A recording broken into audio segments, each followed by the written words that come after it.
Hope everyone caught that, because that was some quality content. No, you're safe. You're safe. I don't want to be safe. No, I wasn't safe. I just heard it. I heard it on. I wasn't safe, Luke. They heard it all. That's fine. What? Welcome, everybody. Sorry. Hello, Jim. How you doing, Jim? Welcome to the airwaves. Everybody, welcome Jim to the airwaves. I could not hear Jim. I'm here. Beautiful. Sorry, mate. Sorry, I was just Well, let's formally open this bad boy. Hello and welcome everybody to Briscon Game 4. This is Briscon 2019, held in sunny Brisbane, hence the name. We are joined by the King of the North himself, Jim Vessel, and we also have Luke Pearce, who is the TO. My name is Adam Camilleri. I am one half of the Down Under Network streaming team, and we are bringing this magnificent coverage remote from Ballarat. We have Luke there on site, but he's also the TO, so he's going to be in and out of proceedings as he pleases.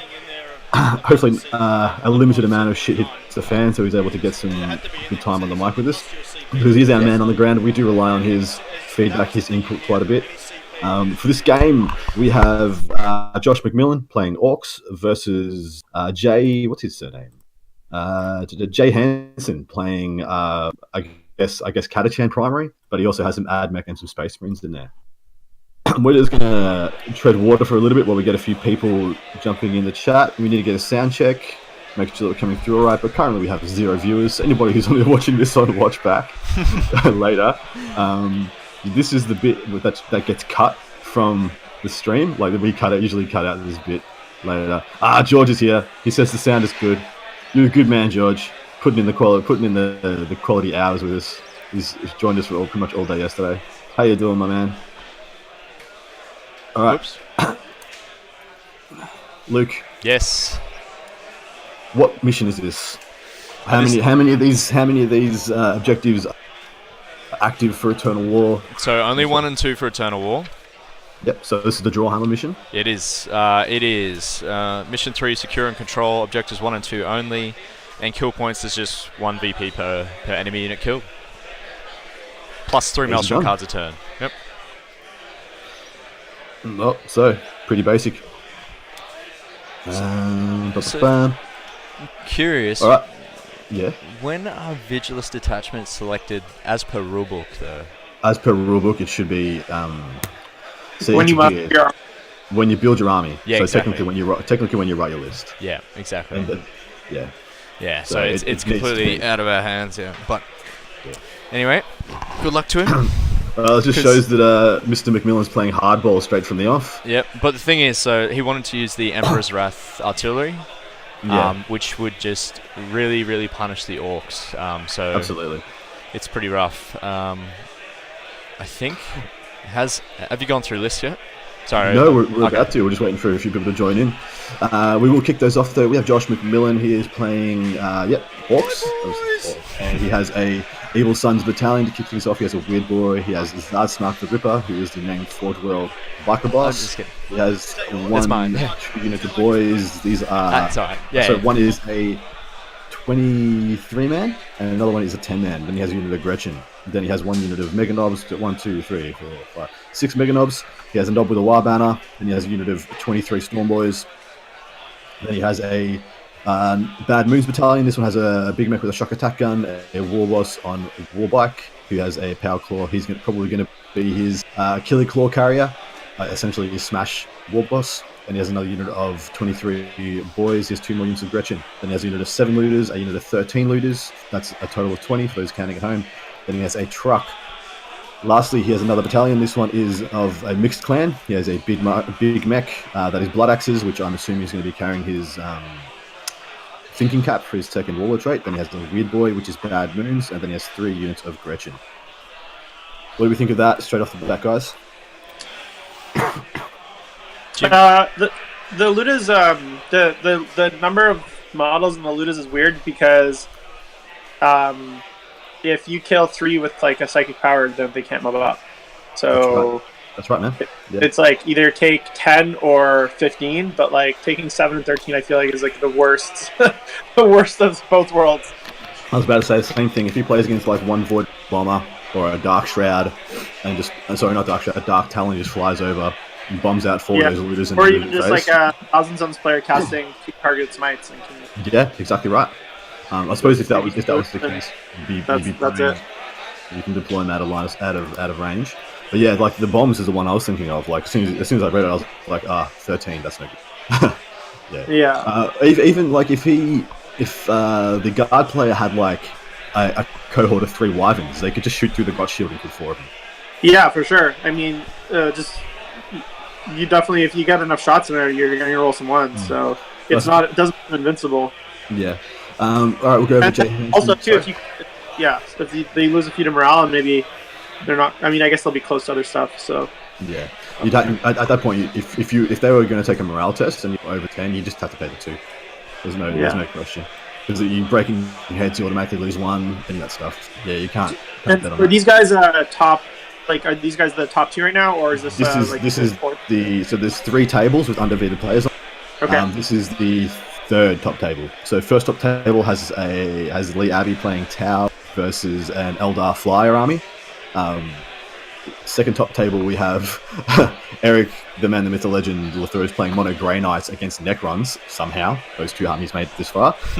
Australia, yeah. Then this is the 3rd top table, but all 6 of these players are in contention. So we figure we have in the top 6 right now. We have Orcs, Grey Knights, Necrons, Tau.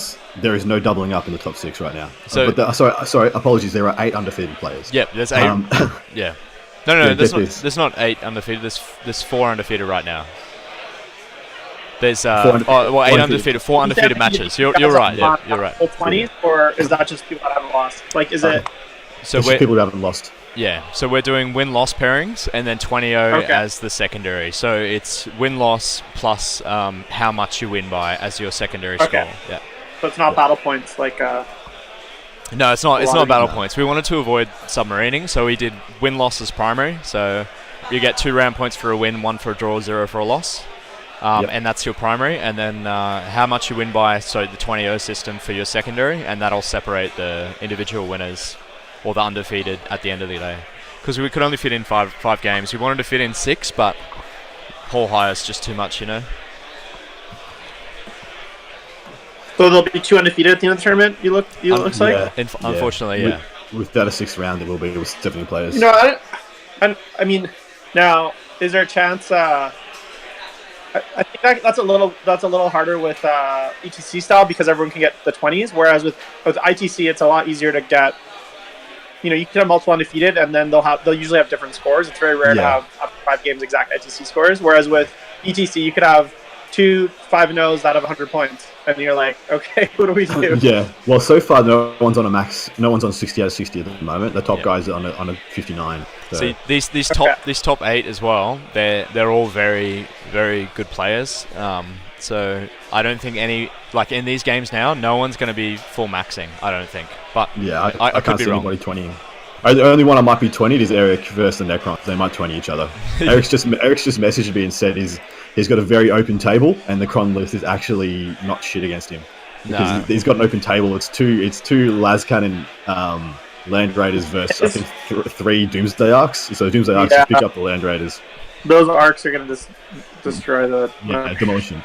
They're -5, aren't they? So the Land Raiders don't get a save. It's just bang gone. Yep. It's just literally. I think isn't it like 2d6 shots if they don't move? No, 1d6. Only 1d6. Yeah. Strength 10 -5 d6 damage. Oh, they can use the big profile if they don't move, right? Is that the way it works? Yeah, they get the strength. They're just a battle cannon if they move. If they don't move, they go strength 10 -4. They're so hard to kill with last cannons and like big guns. For Eric, they're extremely hard to kill. And if it was me, I'd be using those guys to soak smites as well because they got like 14 wounds. So if it was me, I'd be running those in front of the army. Yeah, but I feel like mass stormbolters will take them down eventually. Oh yeah, they're toughness 6, yeah. And they're only got a 4-up save, so eventually you'll poke through. Yeah. Also, the Psy cannons will do a bit of work as well. So. What silencers? Silencers. Yeah, the D3 damage. Is it hammer and anvil? Looking right now, I'd say it is hammer and anvil. Yeah, it's hammer and anvil deployment. Yep. So we're just going to go over Jay Hensen. So he has a brigade detachment of Catachans. He has Strachan, the Baller. He has Yarrick, which is very, very poignant in this game. He has a company commander with just a bolt gun. Then he has 6 infantry squads, bare bones with just a power sword on the sergeant. He has 2 astropaths, one with night shroud, one with psychic barrier, as you do. Although I find that just looking at, once I go through the rest of the list, I'll talk about those for a bit. Then he has Sergeant Harker. So everyone's going to be having reroll 1s minimum. He's got 2 bubbles of reroll 1. But in this one, he's got 1 bubble of reroll everything from Yarrick and 1 bubble of reroll 1s from Harker. Then he has 3 units of Rough Riders with just hunting lancers, nothing special. They're just 50 points to fill out the fast attack. He has 2 units of mortars and a Wyvern. Then he has a Admech battalion. Battalion. He has just 2 Tech Priest Engine Seers, 3 units of Rangers, each one having a Transonic Arquebus. And then he has a unit of 6 Dragoons, 4 of them having Phosphorus Septentas, all of them having Taserland. Lastly, to round things out, he has a Supreme Command attachment. This one has a Blood Angel Smash Captain. He has a Jump Pack Storm Shield, the Angel's Wings Relic. So he has ignores Overwatch reroll charges. Then he has Mindworm. He has a Dark Angels Librarian with Mindworm and Aversion, which are both very good powers. And he has a Rune Priest with Tempest Wrath and Fury of the Wolf with Jump Pack also.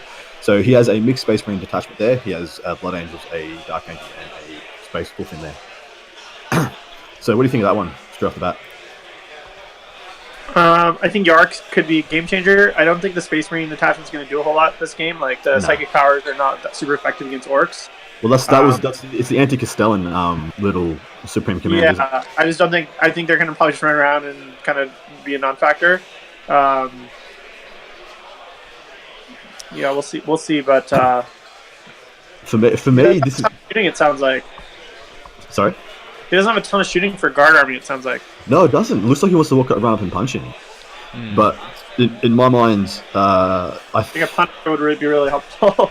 Yeah, well, I don't know if the Orc player can afford to push against this Guard Army, because I think the Guardsmen just beat with 3 rolls to hit, 3 attacks each. Yep. Oh no, sorry. That was what I was going to point out. He's elites in his brigade. Firstly, he has 2 Astropaths. Now, what are those Astropaths buffing? There isn't a tank commander. There isn't a super heavy. There isn't a Lord of War. There's no big. He has no Bullgryns. So he's got Night Shroud and Psychic Barrier. What is he going to put him on? Infantry? Yeah. Because you can mob up. Yeah, he'd have to be doing it on 1 blob of mobbed up guardsman, but that's going to take 2 or 3 turns. Yeah, he's going to hit 5 or 6 anyways with his shot, so who cares about... It doesn't matter. And on top of that, he has Strachan in the Catachans, but he doesn't have a priest. What? Yeah, he doesn't have a priest. So when I looked at the elites, I was like, that doesn't make sense. He's gone all in on the Catachans by taking Strachan, and he's taking Yarrick as well, but he hasn't taken a priest to get the max out of it. And it's only 10 points more than the Astropath has already taken. Well, it's cheaper than Harker. Surely a priest would be given more return than Harker. So yeah, I find that really interesting. I think he's just filling the brigade by the looks with the cheapest stuff. That's the only reason I can think of why he would have done it. Well, but see, the Harker's more expensive than the priest. Oh, is he really? No way. Yeah. So that's what I was thinking. He just. So what's the punch in the list though? Because it sounds like besides the Dragoons, everything else is just Guardsmen and Psychic. That's exactly right. There's not a hell of a lot of punch. In combat, he does do work. He's got all his power sword infantry, and in this matchup with Yarrick, these infantry squads just doing first rank, second rank will literally win this game if they don't get cut down early. But yeah, look, heavy hitters wise, there's no big Bullgryn unit. There's no tank commanders that are going to be decimating squads. It just looks like he's going to be picking at you. He was thinking of Emperor's Wrath Artillery. He was trying to. What would have been in that attachment that he could have? Just a Wyvern, pretty much. Just a Wyvern. Yeah, he's got a single Wyvern, which I assumed that was why that was in there. So he could do that. Yeah. But in this matchup, dead set, I 100% reckon the infantry conclave, Emperor's Conclave infantry company would have been better. But he doesn't have a priest. I'm not familiar with what that would do. That's the one where you can make blobs fearless. If the priest dies from the formation, doesn't have the priest though, and you can also make dudes. Ways, right? Yeah, you make them fight back when they die. So everyone's been doing the math, like 30 conscripts with 3 attacks each. A unit of 30 boys charges the 30 conscripts, picks them all up. Those 30 conscripts attack and kill 15 to 20 of the boys back. And so that's a trade that the Orcs can't actually feasibly continue to do. Like the Orcs lose the game on those terms. And that's just with them charging the guys and losing, because then they pop to morale themselves, because they'll be leadership 10 losing 20 guys. They'll lose 10 plus D6, etc. So yeah, it makes for a really wonky game for the Orc player. In this matchup, I really don't know how this is going to go. It seems to me like the Jay Hensen might want to play this like his Dragoons are the big bad guy in this, where it's really the infantry that are going to do the most work. He does have that unit of 6 Dragoons, and they are Stygies in a lot of other matchups, them being -2 to hit, and the Tech Priests being able to heal them back and whatnot is pretty significant. Here, the looters are just going to absolutely spank them. So we had a bit of a issue because we were going a little bit slow in deployment. They actually hadn't started the clock yet, and they thought that game time was separate. And I just gave them a word. I'm like, deployment is included in game time, fellas. Round time is round time, boys. That's sloppy. That's all right. Now they're getting a move on. So this is where the pressure comes on and mistakes can be made. Josh needs to be aware that if what? Things are getting spicy. Yeah. No, they're getting stressed, because I don't think these two have. I think Josh has been on stream once before, but Jay hasn't. Jay's never been on this. Yeah, so we had a bunch of guys that we've had on bait, and like, now let's pluck 2 out that have never done this. Yeah. Give some exposure to some dudes that might not get it otherwise. Exactly. And we're gonna blood them. We're blooding them, Jim. Blooding them on stream. We're prepping them. Yeah. It's hard because it's a lot of stress having the stream, people watching, and the clock. It's very hard. So here's something that's really poignant for Josh to know. That unit of Dragoons there, with the Stygies change, so they don't infiltrate 9 inches away, they get 9-inch move. The Dragoons, I believe, move a flat either 12 or 14 inches. So if he scout moves them with Stygies turn 1 and then moves them, if he goes first, he can move like 22 inches and then charge. And there should be only be 24 inches between these two armies in Dawn of War. So Josh needs to deploy a fair bit back from his line if he doesn't want to get charged top of turn 1.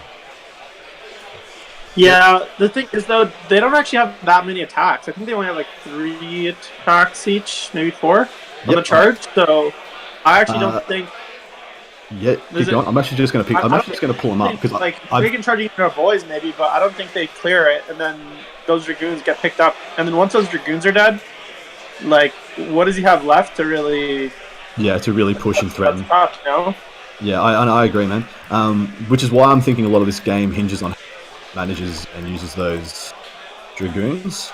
Does he have a Killer Claw war boss in his list? He does. He has a biker. Yeah, that's an index biker boss. The Dragoons. Well, on top of that, the looters just absolutely kick the shit out of him. Yeah. Did you get my message, Adam? Did you get it?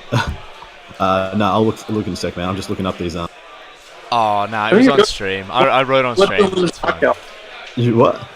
I said, what do the looters not kick the shit out of? I feel like every game, like, yeah, the looters will kill it. It's like, yeah, it's every game. They kill everything every game if they roll 3s. Yeah, they will. I didn't get your message. Write it again. I'm looking at stuff. No, it's only once, man. You only get it once. Was it a penis? No, it wasn't. Oh, well, I don't care then. You'll never know.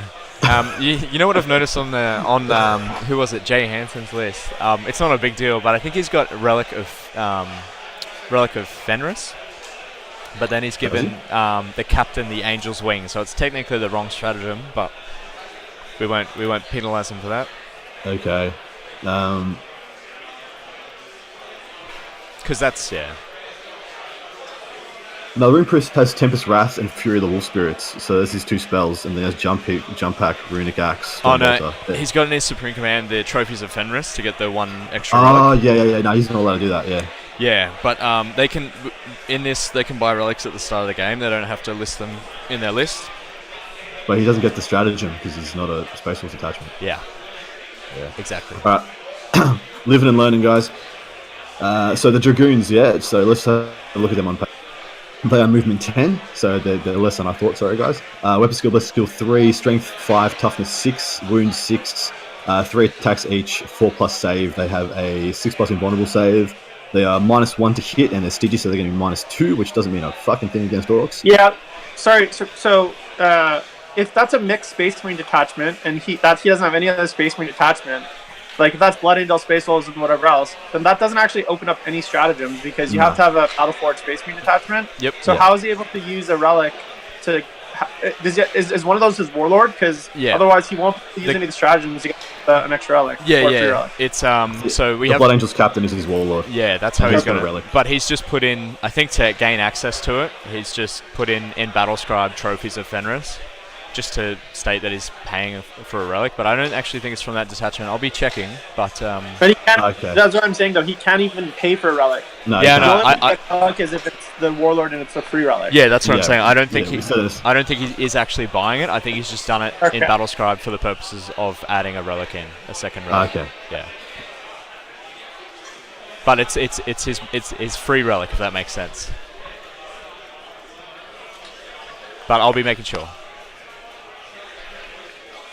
I know, like, I feel like for most competitive players, it's pretty clear. But the way that stratagems and attachments work, and like Battleforge, GW could really, we could really use like a fucking cheat sheet just for a lot of, because it can be pretty confusing how, Battleforge, relics, and attachments and stratagems, how those all interact. And I feel like it would be worthwhile for like newer players trying to figure all that shit out to have like a little bit of a guide. Yeah, for sure.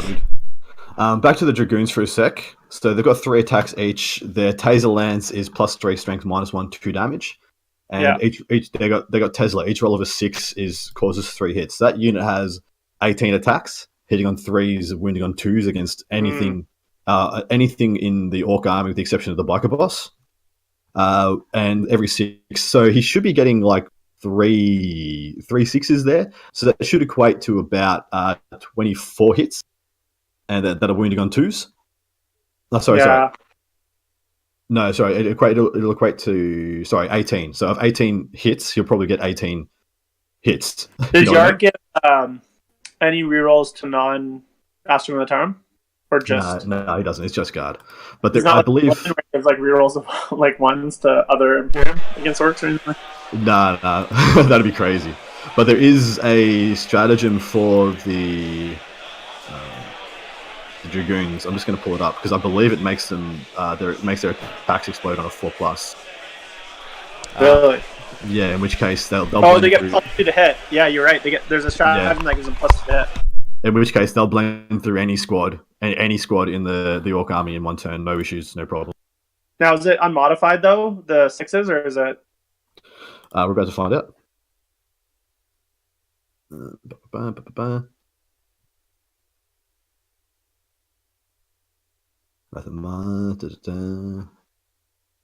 So hard to find things when you don't know where to look. When it's not your codex. You just have to look through every single. Well, some of the codexes are laid out backwards too. Some have yeah.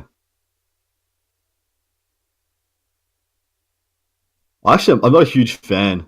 I'm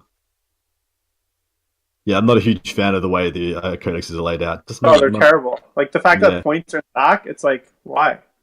So Conqueror Doctrine Imperative, 1 CP, use this stratagem before a Scutari unit from army fights. Add 1 to hit rolls made for the unit this phase. If the unit has an enhanced data tether or broad spectrum data tether, you can add 2 to the hit roll instead. And do they have that? They'd have to. Well, let's go have a case. That everyone uses on them, so just got to assume. Where are we? I actually really like the Dragoon model as well. They're just too expensive for how cheap they are. Yeah, they come with a data tether as standard, so they always get the +2. And look, just having a look. Luke has fucked off on us. That's okay. We don't need him. He's dead weight. So looks like the guard player is bunkered up around that middle forward. He's bunkered his whole army behind there, but not the Dragoons. The Dragoons are sitting off behind. They should be on the front line, to my mind. Or at least close enough to countercharge if something hits the front lines. Right now, it feels like. Well, I'm of the opinion that the Orc player is not going to push. I think it's not in his interest to push into an army that has rerolls to 2 attacks each, rerolls to hit in combat. AdMech is actually really good after chapter proof. They got really cheap. Yeah, I agree, man. I think AdMech needs like 1 or 2 more unit choices. The same as T-Sons needs like 1 or 2 more unit choices to flesh out their their army. But the stuff that they have is good, man. The little robots with the big robots with all the plasma destroyers, those are nasty. Yeah, really, really good. As Riser as well, so they get a plus damage. That's phenomenal. Yeah. The same as like Weapons of the Dark Age. It's really, really good. So I've just informed. I found out that he had the relic Armor of Rust, and I just informed him that he couldn't have that relic because he didn't have a Space Wolves detachment. Ooh, bugger. So I think he's a little under the pump now. He's a little bit rattled now, yeah. As it's fair enough. I hope if he did that in the other games, it didn't make a difference. Yeah, same. We hate finding those things on the top tables, guys. We don't like any of the players to feel like they're not doing things as to the book. I'm sure he an honest mistake. Things are so confusing. Yeah, he said kind of detachments. I think it was a genuine mistake. I don't think he's done it maliciously. He just said they're all. He's like, but they're all Adeptus Astartes, so I can just use their strats. I said it has to be from the same book. Yeah, that's right. Has to be a XYZ detachment. Yeah, they don't fulfill any of those XYZ detachments. Yeah, you can't have a mix. I gave him the example. You can't have like Dark Eldar and all that stuff in the same detachment, even though that before Battle Brothers and stuff. Yeah. Have they started? So I see that dice they placed in the middle of the board. Yep. He's pulled area denial 100%. Yes, most definitely. Area denial Maelstrom card. Yeah. Oh, that's the one. Yeah, because you can't. Are you guys with the ETC rules where you get to just pick 6 cards and discard them, or is it? No, we're not. We haven't got that in play. Although I do love that rule. Yeah, I love it as well. It's because that's one of the ones that you usually discard like automatically. You're just like, I'm not gonna try to play this. Yeah. Although area denial you can get on your first turn. That's true. Now, do you also play with if it's impossible? You can discard it though. Yeah, if it's impossible to cheat. Yeah, if it's absolutely impossible, then you have to discard it. However, if there is like a possibility, but it's super unlikely, that's just tough. Like, unfortunately. No, sure. Yeah, for sure. Like freaking domination. Yeah. Yeah. Like if you have seven flyers and you get domination, bad luck. Too bad, so sad. You should have thought of that when you were building your list. Yeah.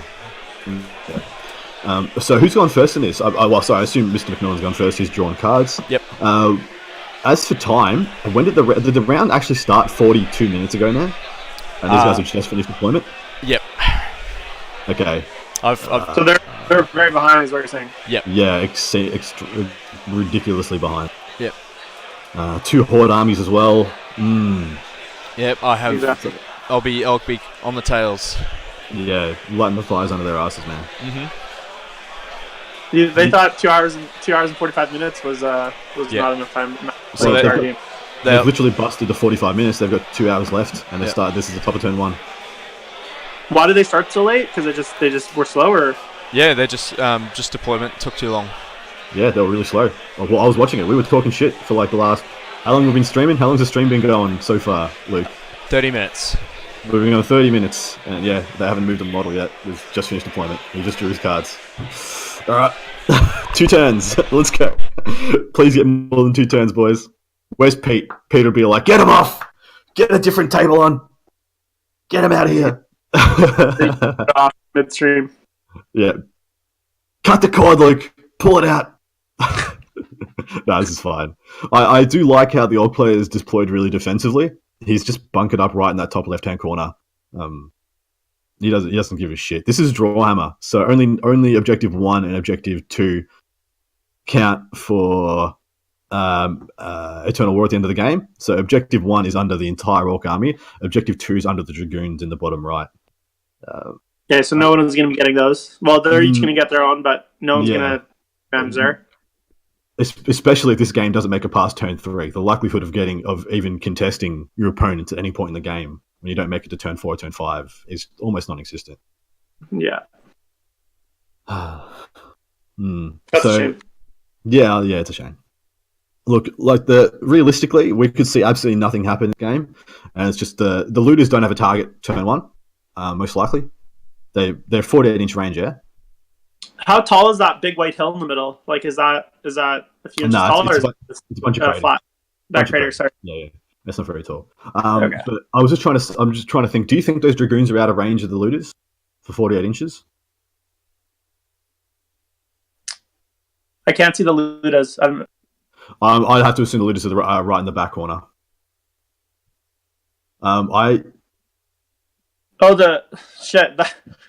You know why I can't see the Ludas? Because I had the armies confused. I was looking at the bottom right for the Ludas. You scrub. And then I saw the Jim Vessel, guys.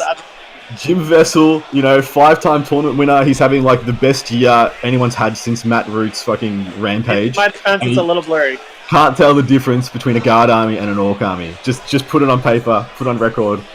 Well, they have the same amount of models basically, so they do. That's fine, man. If you need to tell which one's which, just look for the army that has tank, because the other army doesn't have a tank. There's a truck and there's a whiffin. It's pretty easy to tell which one's which. In fact, I can't even see the freaking truck on the board right now. Yeah, you're getting the end of it. I'll use my trusty paint if I can figure it out. Here we go. It's right here.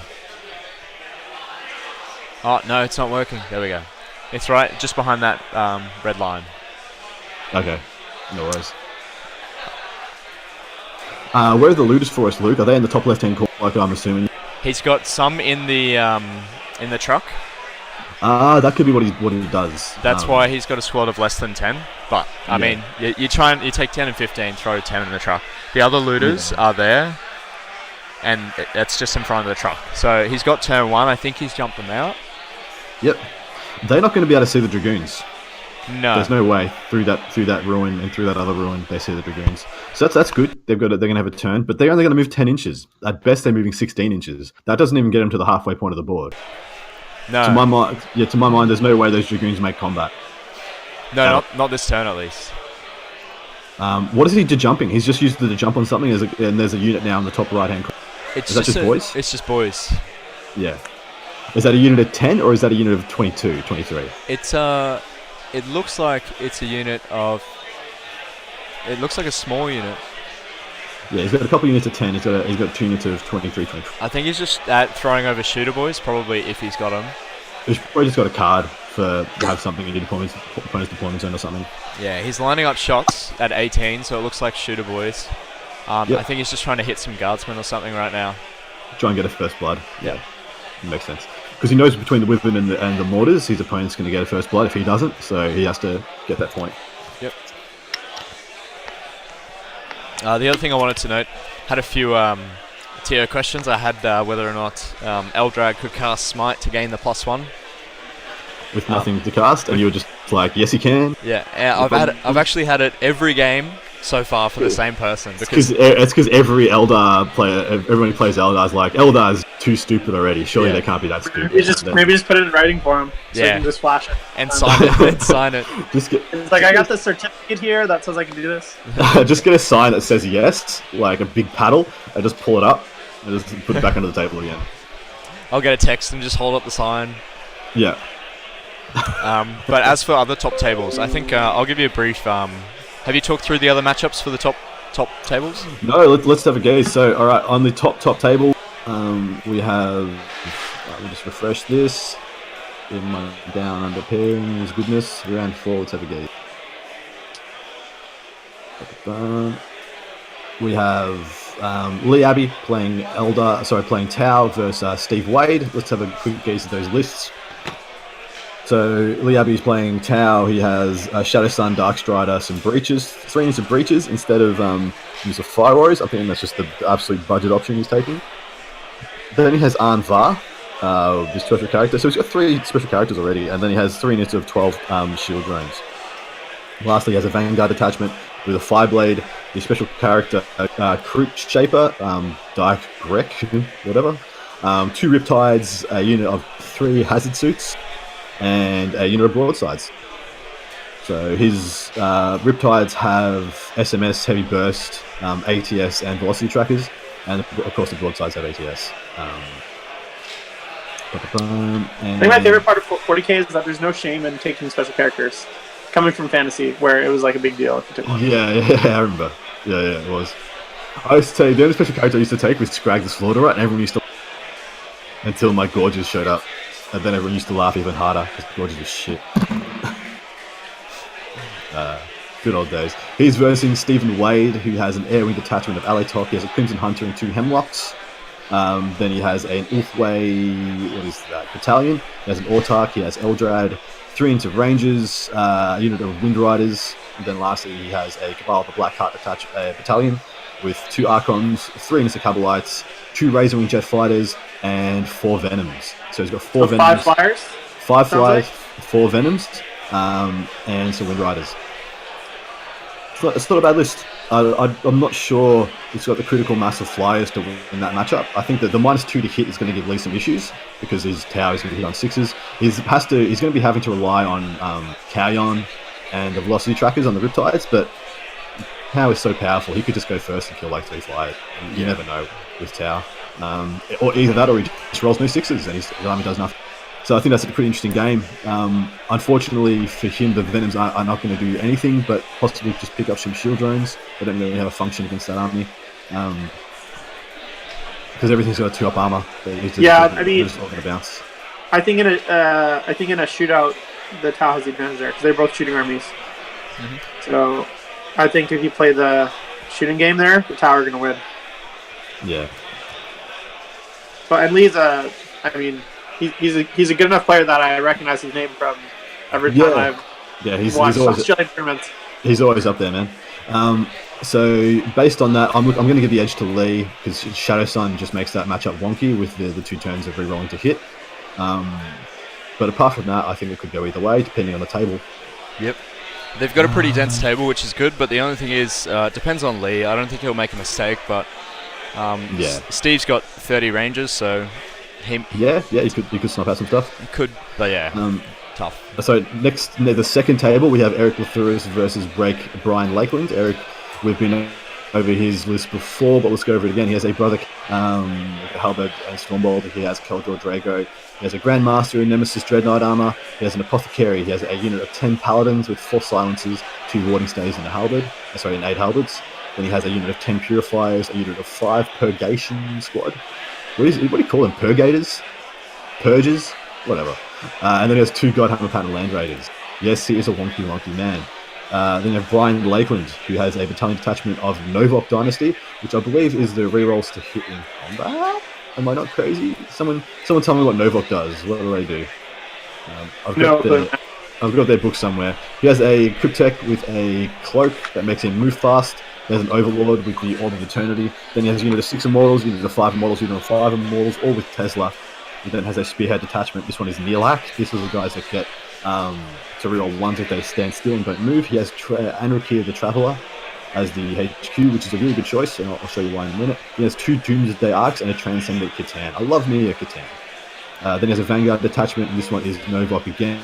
This has a Lord, it's just a Veil of Darkness and a Resurrection Orb. Then he has a Catan Shard, the Nightbringer, so he has a Transcendent Catan and a Nightbringer. And then he has 2 units, get this, 2 units of 10 Lich Guard with Hypervase swords and Dispersion Shields. He has 20 Lich Guard guys. Now, Novok is rerolls to hit in combat. As soon as I saw the Lich Guard, I'm like, it has to be rerolls to hit in combat. And he has Anarchy the Traveller, who gives. So all those guys with their strength 5 and 4+ invulns have, I believe, 3 attacks each. So that's not insignificant there. On top of that, he has an Overlord that can buff them. He has a Lord to buff them. They can get reroll 1s. They can get +1 to charge, +1 to advance. He has a Cryptek to bring them back. And yeah, look, it's not a shit list. And that's actually going to give Eric a few headaches. So yeah, Brian really knows how to play the list as well. I've seen a couple of the games, and I don't know how he's done it. I mean, it's a good list, but there's some matchups that he played where he versed Triptide and some Broadsides in one game. Yep. And he only had the Immortals and the Satans left. And he managed to bring it back. I don't know how, but I left and he said, I'm not doing well. Came back at the end of the game. He's like, oh, I won. Shit. So I love that. He's doing well. I think it's going to be a tough matchup for Eric, definitely, with all the mortal wounds and the Doomsday arcs. I actually think it's going to be rough for Eric. He needs to be the aggressor. The good thing for him though is that the Paladins beat the Lich Guard, like Paladins trump Lich Guard, especially when they don't have War Scythes, because each one of those attacks is just doing 1 damage. Yep. And he's going to have 3-up involves in combat. He doesn't have the Necron player does really doesn't have a good way to take care of a 2+ invuln Dread Knight. And between the Dread Knights and the Paladins, I think the game tips towards Eric's favour. Mind you, Doomsday Arcs just absolutely rickroll the shit out of the Land Raiders. So, yeah, and it could be that the Catans become a bit of an X factor. But yeah, like I said, with the 2+ invulnerable save Dread Knight, I'm not sure what he can do. Short of trying to smite him out with his own from the Catans and stuff. Alright, and we have our only other set of undefeated players. We'll go through those right now for us. We have Joshua McGowan and Liam Hackett. We have seen Liam on stream, but we will just go through his list quickly. He has an Evil Sons battalion. He's playing Orcs. This is Mr. Meganob, if you don't know who he is. He has a Warboss. He has a Weird Boy. He has 3 units of Gretchen. He has 2 units of 10 Meganobs, which is the meat and potatoes. Then he has Bad Moons battalion. He has 2 Big Mechs with shock attack guns. He has 3 more units of Gretchen. Then he has a unit of 15 tank buses, a unit of 15 looters. And then lastly, he has a mixed clan detachment battalion. He has a Blood Axe Big Mech with his thinking cap for the extra warlord trait, and he has a Weird Boy and another 3 units of Gretchen. He's playing Mr. Josh McGowan. Lots of J names in the top 8. J's a great letter start your name. Yeah, it turns out, Mr. Jim Vessel. I see what he did there. Fucking kicking girls. Yeah, I did. I left the door open for it. It's a winning letter. I opened it a crack and Jim kicked it down. Mr. McGowan has a spearhead detachment.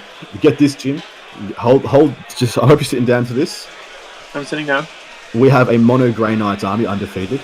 We have a mono Necrons army undefeated, and now we have a mono Sisters army. Jesus.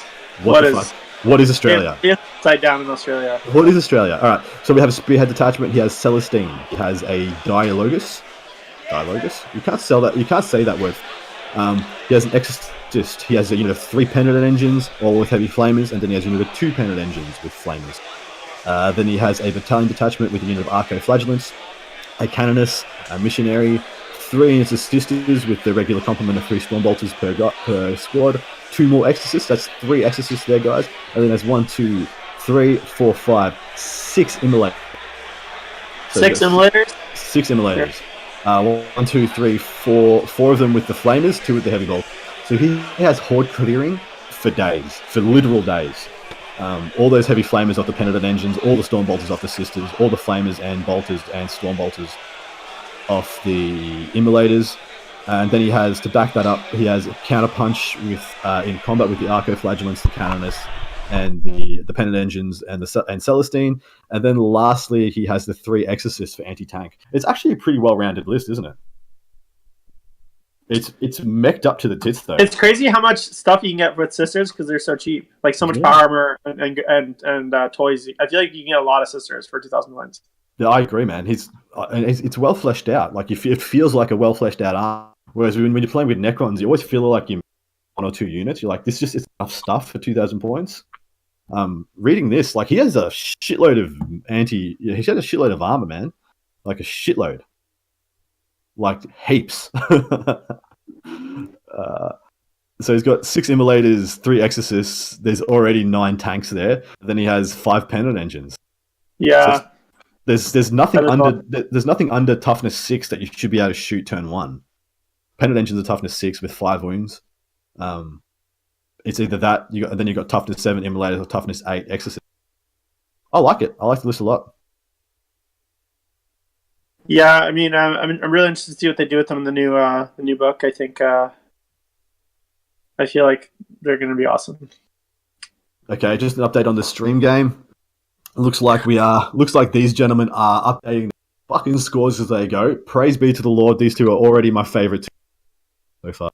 No monocorn needed. Sorry to praise you. Mr. Josh McMillan apparently did not get a kill in his turn, boys. And we are going into the bottom of turn 1. Looks like Jay is just going to consolidate around. He's going to wipe out that unit of boys that deep struck in. He's going to pick up first blood and a kill there.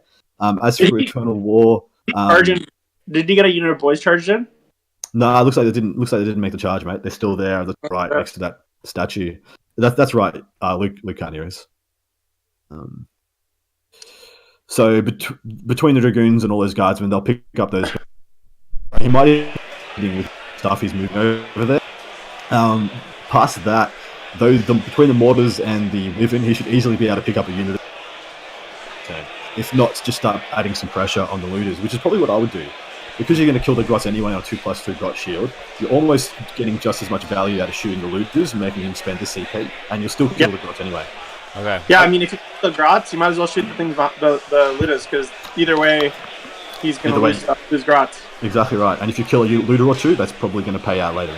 So I can give you guys an update on the game, the stream game right now. I just asked Josh the summary of turn 1. I updated the scores. So Josh, the jump to unit of boys over there, he DAC'd them. He shot 2 guard squads and the mortar team. He killed the full mortar team and another guard squad, and also made another guard squad have to take morale because he had psych warfare. But Jay spent 2 CP to auto pass it, and in all of that, Josh spent 3 CP because of the Calidus assassin. Ooh, he's got a Calidus. Yeah. I didn't know that. Yeah, he had operative, whatever it's called, that stratagem. You can never say it in full. But yeah, he brought in a Calidus for this game. I think it's a good move because then in key turns he can go, all right, I'm going to spend 2 CP to make, Daka costs 3, this costs 3, mob up costs 2, all that. So, yeah. Well, orcs who are so CP dependent, it can be a backbreaker if you can drain them CP early. Exactly. Because so much of their play requires stratagems, mob up, fight again, shoot again, Daka, all that kind of stuff. And orcs front load their CP usage. Like they usually add a CP by turn 3, and they start with 18, and they're out by turn 3 because they front load all their damage output into through their CP. So that Calidus is a brilliant choice. And they got so nasty with the 5-2 now. Yeah, massively, dude. They're so much better. Like if he can get that Calidus and weird boy now on top of draining all their CP, that is such an incredible trade. Because I'm assuming he won't pop him. There's no need to bring that Calidus on until you absolutely have to. Yeah, the assassins are just that 85 points. Like if you're playing Imperium and you don't have 85 points set aside every list, you're just doing wrong. Yeah, I was with Luke on Luke's podcast. Heard, and one of the topics we came up with was why is the assassins thing such a game changer for Imperium, but summoning units has not been the massive game changer for demons and chaos, seeing as they're pretty much technically the same mechanic. Yeah, so it's funny that you bring that up because I remember listening to that and I was like screaming at my phone trying to answer you guys, but well, I wanted your answer. I want your insight. Hear me. So I think why it's so good is because if you think about what chaos adds to its army by summoning, it's nothing that it can't already do. So you're not and like the assassins, they're so unique. Nothing else in the game is like those 4 assassins, and they have so much utility that you don't otherwise do. Whereas with demons, sure you can summon, but you're summoning things you could already have taken, and so you're not really gaining anything new. It's not adding any sort of dimensions to your list. Yep. It's just adding things that you already have. And at that point, you might as well just take those things. Like, there's no reason that you can't. You know what I mean? So, plus it's way more restrictive. Like, you can't move a character, you gotta roll. Yep. Like, it's in 12. Like, all this stuff. The assassin you roll pre-game, you gotta. You know what I mean? If you could summon pre-game, if before every game I could set aside 200 points and say, oh, I'm gonna take 200 points of Plague Bears or Trinity, and they could start as part of the game, people would be summoning all the time. But the fact that you have to do it during the game means that it's just way less utility. Yeah, I totally agree, dude. Like, when you think of what people summon with demons, it's just more troops, like 80% of the time. Yeah. You're summoning Bloodletter Bombs, you're summoning horrors. Well, usually, most of the time I see horrors or Plague Bear. Because they have inherent value. Or a Plague Hulk. Or a Plague Hulk. Or a Plague Hulk. Yeah. That's all you should be summoning. Yeah, it's only allowed to summon Plague Hulks now. Alright, looks like we've got some Daka coming in against these right. And I assume that it's going to be picked up very, very short order. Yes. In fact, I'm surprised for the sake of the clock that they haven't just picked these up already.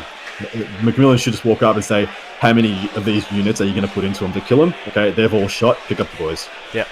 These are all hitting on 4s, rerolling to hit. They'll all have first rank, second rank. Yeah. I think. Yeah. There's no way they make it out of this. So save yourself some time, guys. Unless Josh is just like, oh yeah, waste your mate, whatever. Yeah, well, I think it's a bit of both. The thing that I'm concerned about is that he's moved the Dragoons to deal with the boys, and now it's absolute overkill. He does not need. And now they're in line of sight of looters. So yeah, well, that's game losing. That might be a big problem there. So I assumed he was from where he put the. He was going to shoot them below, so towards the bottom of the board, and through an advance and a 10-inch move. Because of the way that.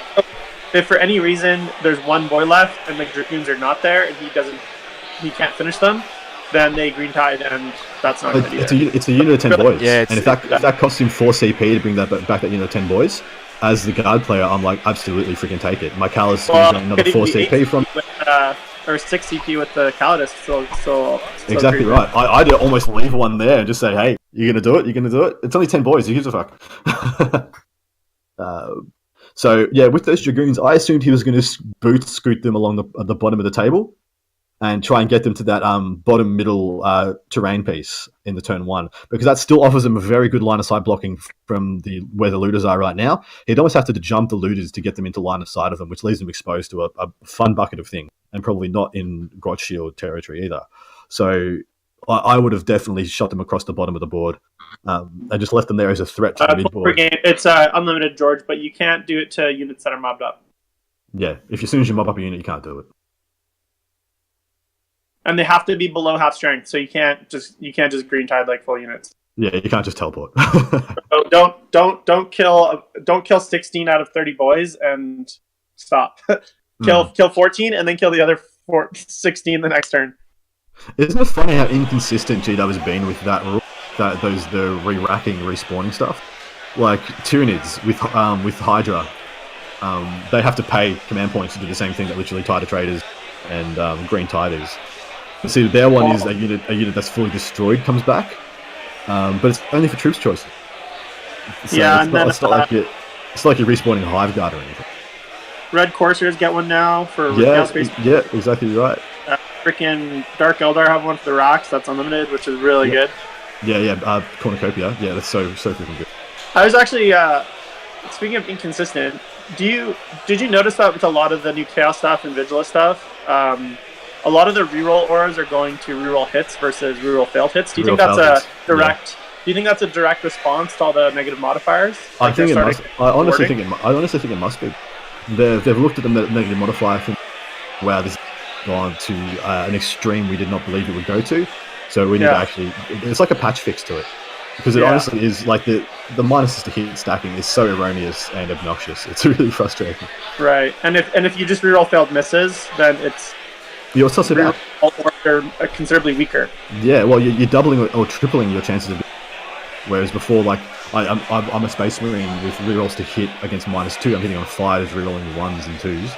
Might as well be a captain instead of a chapter master. Whereas now I can reroll everything. Have it on the exchange from reroll failed hits to reroll hits. Yeah, it's so much better. Looks like he did have to charge that unit of boys in. Sorry. Yeah. Oh yeah, I was going to say. He did charge the unit of boys there in charge phase. He shot all his guardsmen at it, but now the Dragoons are going. I don't know why they just don't take it off, because they're already an hour and 10 minutes in. But what I was going to say is, do you think that changing that reroll hits thing will be probably too powerful in some circumstances as well? Like, imagine Robbie G with the full rerolls, ignoring the modifiers. Yeah, I think they got to be careful, because I think the minuses actually counteract. Like, if you think about this compared to previous editions, there's so much more reroll in this edition than previous editions, as far as reroll ones, reroll hits. So, and we've never thrown this amount of dice ever before. Like, we're throwing tubs and tubs of dice a phase now. Yeah. So, do you remember when the AdMech first came out, and there was the Jetblade, which is 5 shots per guy. They're only a strength friggin' 2, but had shred, and that was like everyone was all like, "That's the most dice I've ever thrown before." And now we look at a unit of guardsmen that does 40 shots per turn with first rank, second rank, and we're like, whatever. And yeah, you've got a battalion and a brigade has 6 of those units, so they're doing 200, whatever. It's crazy. Weren't heavy bolters like heavy 2 before? Yeah. Another. Well, before even twin linked, you just got to reroll. Yeah, you just got to reroll. Now it's double. Yeah, it's crazy. So many shots. So, sorry to interrupt if someone was talking then. Yeah, what's up, dude? Jay just informed me he forgot to shoot his wyvern, which I think was a big mistake. You forgot to what? Shoot his wyvern. Oh wow! Oh. And what? Josh is not letting him. And you can't make that mistake. No, you can't. Not on day 2 when you're both undefeated. I mean, if this was like middle tables, sure, but yeah, sure. No, that's not good. That's another kill. Well, he's just lost a kill there, essentially. Because there's no way a wyvern doesn't kill a unit of grots, especially when they're rerolling the hit from Yari. Yeah. Just there? Okay. Yeah. So you park Yarrick, dude. Parking Yarrick next to Vince, that gives him rerolls to hit and they already rerolls to wound. That's ferocious. Wow. Just thinking about it. Okay, so we just had Jay pop the Calidus strat again because I think he needs it and it's a good move to do it. Absolutely, man. Yeah. That's a good call. So that's 2 CP down for him. He also only scored... You can use that one game or you can't use it 2 turns in a row. Is that the way it works? You can use it as many battle turns as you want. It's just 2 CP at the start of the battle round, I believe. The Calidus, I thought it was either once per game or you can't use it twice in a row or something like that. I think it's once per game, sorry. I'll just double check. Because that would be so good if you could just do it every round. Yeah, I would totally bring it up too. He's got the codex there, I'll grab it off him, but all he scored was kill something in the first turn, so... That's not great. No, he got no cards and... Must have shit cards. I've got the codex right here. Oh, excellent. I'll tell you in 1 sec, guys.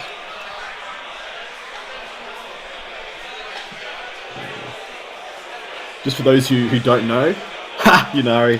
Ha! Oh, I know. I felt it. I felt it yesterday. The tremors in the warp of the great disturbance. Look, to be honest, I actually don't mind it because the only thing I liked about Inari was the Incarn. I spent ages trying to make lists where she worked.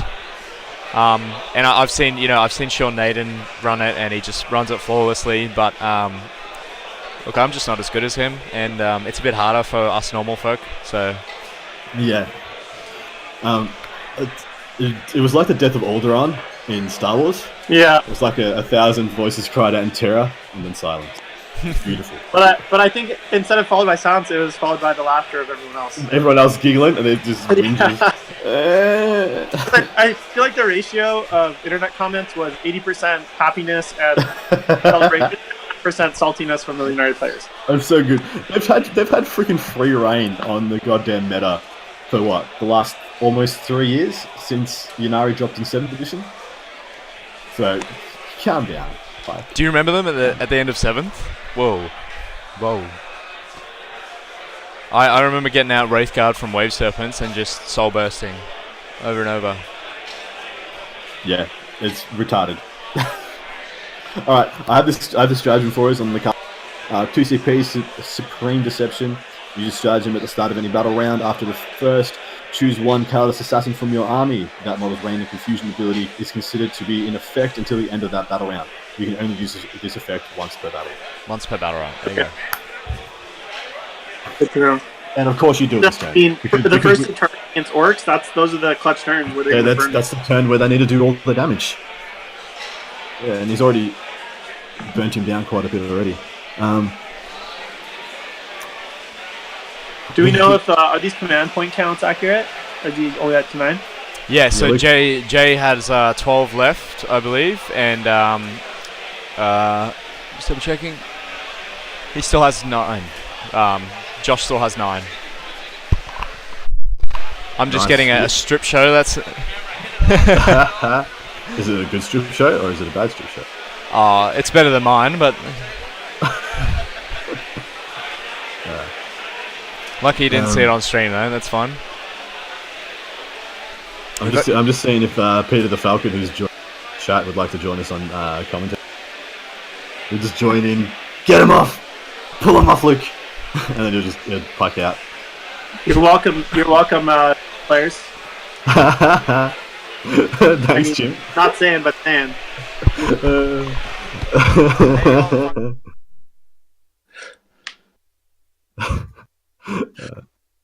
And now Yunari's this is the twilight of the Yunari. That was it. Like, they're not gonna get any better. Yeah. Eric's about to break some records. Yeah, I know, the rise of the GKs. In fact, I should message him and just ask for an update. If it's But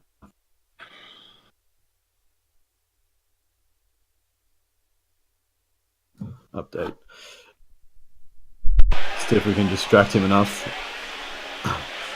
all right, he's looking. As for so back to something we were talking about literally 20 minutes ago. Liam Hackett with his Orc and his Meganob centric Orc army versus the Josh McGowan's Mono Sisters Paint and Engine mech'd up crazy times. Who would think actually wins that? Because like the Meganobs make an absolute mess out of them, the shock attack guns make a mess out of them, the tank busters make a mess out of them, the looters make a. I think it's looking like Liam's game. Yeah, the thing is though, all those vehicles have a 4-up imbo, so it's it's true. Yeah, so it's kind of like how well can you roll 4-ups? That's true, but also like the flamers are pretty short range, so if you bring those into the lines down there, you're gonna get Meganobs real quick. Well, actually, the flamers are 12-inch range on the immolators, and they can move. And with I think the sisters stuff, you can give them +2 to move. Does he have the Saint? He does. Yeah, Celestine, yeah. Do you place if you play sisters and don't take the Saint, are you actually playing sisters or? What have we got happening here by Josh? What are these big models he's placing? Or these big blobs of guys? They look like Storm Boys, but I don't. Yeah, of course. I don't know if he's aware that it's on a crater though. Okay. Well. The crater. Here we go again. Bad choice of positioning. It is. Oh man, if only I was a player right now, I'd be like, that's a crater, man. But yeah. Yeah. If they ask, you tell them. If they're not, let them do it. Yeah. But yeah, so like I've like avoided craters, and I didn't say anything. I was just like, okay, I'm not going to place my deep strikers in the crater charged, and then like is craters a gotcha? Like, do you tell people it's like, hey, by the way, that's a crater, or do you let them place their unit and fail that charge? Like, what's the etiquette? It depends. So I'm of the opinion that if both players have the same information available, there's no such thing as a gotcha. No, I agree, and for me, it's like unless the tournament taxes otherwise, the tournament follows the rulebook rules. So forests are forest, craters are craters, etc. Yep.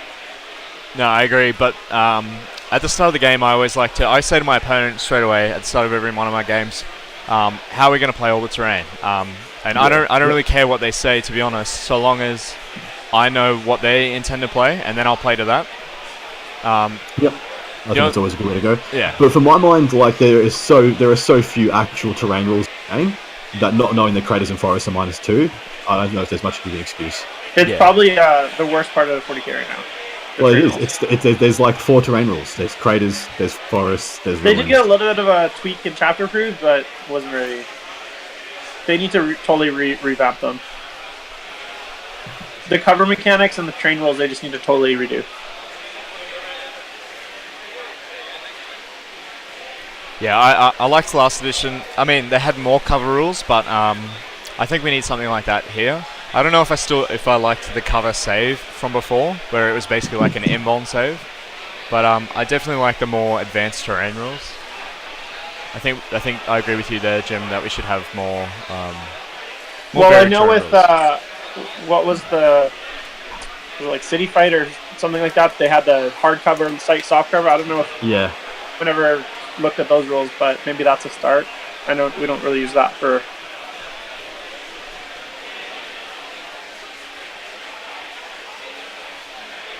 So, looks like he's shooting. Oh man, you could tell they're burning the clock. He's switching it over for every save. Yeah. you know you're on getting squeezed when it's like a single dice roll and you switch over. Yeah, I've been telling them. I told them because they didn't start the clock right. They've only got an hour and 40, so they're in a bit of trouble. So they're already an hour and 20 minutes in the game. Yep. So this is going to be rough. This is the bottom of turn. So this is top of turn 2. Well, like they have 2.5 hours. We even try to give them 2 hours 45, but 2.5 should be plenty. Yeah, they're measuring the 48 for the looters. So the looters haven't moved. So not all of them are going to make it. Looks like he's going. I've seen him count seven looters going to be able to shoot at some guardsmen. So he's rolled for shots. I think he got 2. Yep.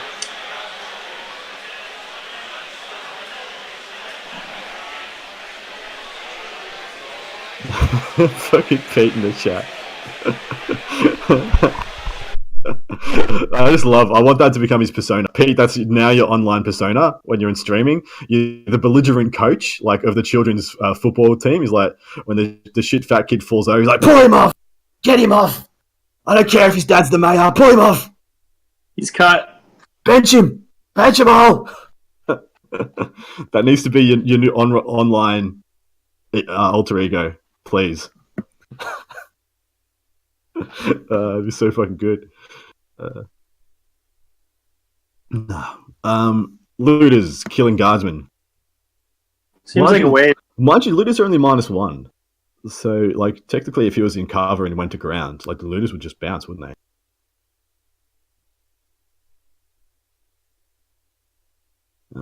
He'll try to BAO.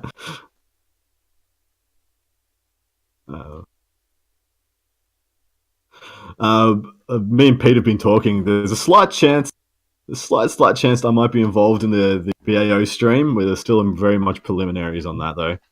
I don't want to speak. That'd be great. Either. I'll be playing. That'd be pretty cool, though. I'd love this remote streaming thing.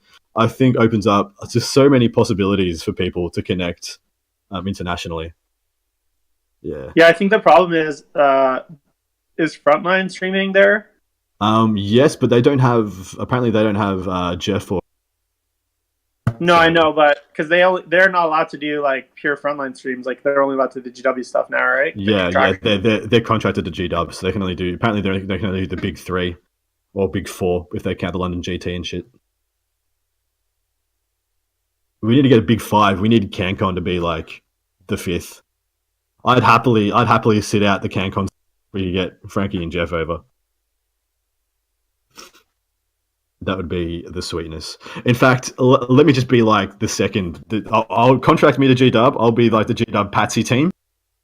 They can do the big ones. I'll do all the baby stuff. I'll do all the stuff they wouldn't touch with a 10-foot clown pole, and they can just be the big shots. That'd be sweet. Well, I mean, they don't really have I mean, it's not. It's. You should try to pitch them because, like, I doubt they're interested in sending a team out to Australia every big tournament. We tried to tickle their fancy on that about 6 months. We got no response, like 4 emails. So yeah. Well, and man, we're doing it anyway. Like, cover our expenses. You got us.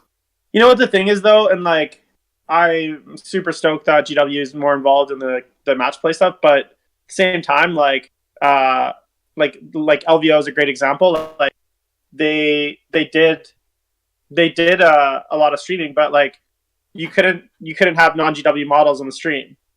So I know people that literally changed their lists just in case they played on stream. Mm-hmm. And I kind of feel like the last 6-7 years of competitive, since like they shut down all the GTs, we've been doing fine without them. And now they kind of come in and they're like kind of muscling people around because they're GW. And it kind of feels a little bit, I don't know, it feels a little bit bad because I'm like, where were you guys? And now you guys want all the work that the TOs have done, ITC's kind of built community. They're kind of just kind of hijacking a little bit. It kind of feels a little bit.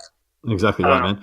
I would so he's made a charge with his Stormboy. I'd have to assume that did not do the crater thing because of how far he's moving. So, yeah.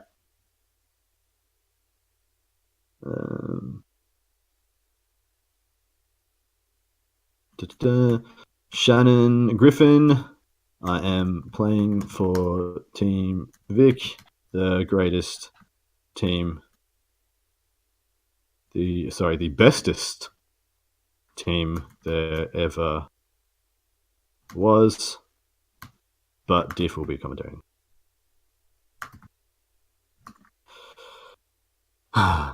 So I'm playing the ATC for Team Victoria in a couple of weeks. I'll be down in Brisbane with my team.